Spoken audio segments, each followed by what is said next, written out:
The fourth runner-up is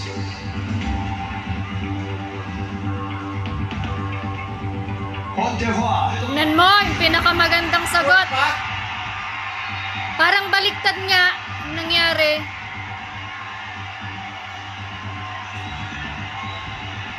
Silang dalawa magkasunod ni Atisa.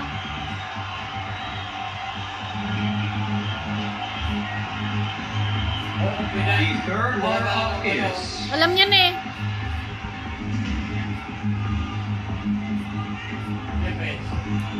Philippines. Oh, tignan mo yung Mexico, confident. Parang nabunutan ng tinik ng Mexico. Sayang. Pinakamaganda. Alam niya na yan. The second runner-up is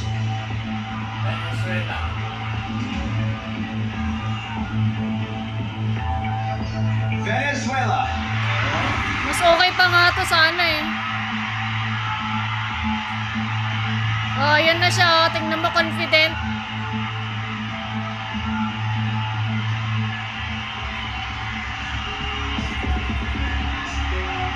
Yung mga final two. Please step forward. Miss Mexico, Miss Thailand.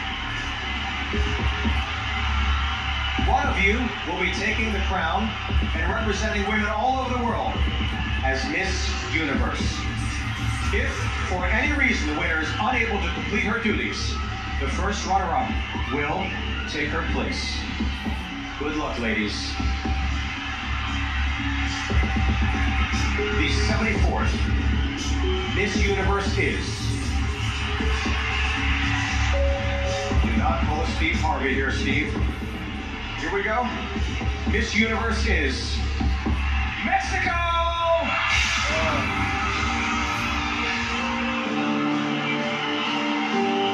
Layo talaga ng sagot niya.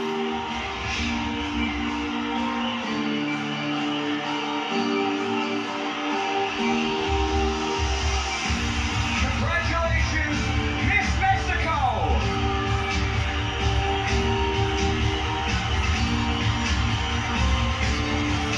And can we please give a round of applause for our first runner-up, Miss Thailand!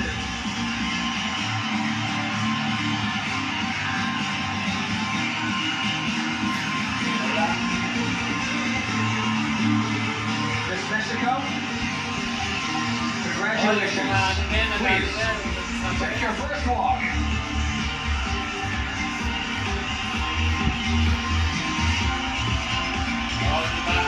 Dapat yung mga lumalapit talagang deserve. Si Atisa gusto nila eh. Siya talagang deserve.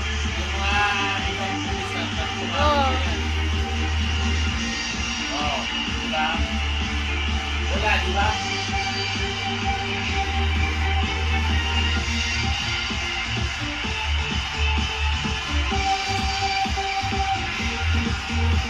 Oh, diba? Walang lumalapit, oh. Mamaya. Ay, yung mga ano pa. Runner-up. Runners-up.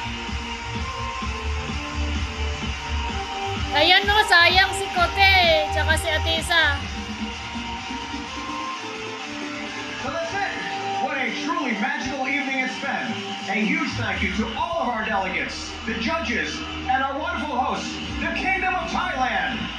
Congratulations once again to Miss Mexico.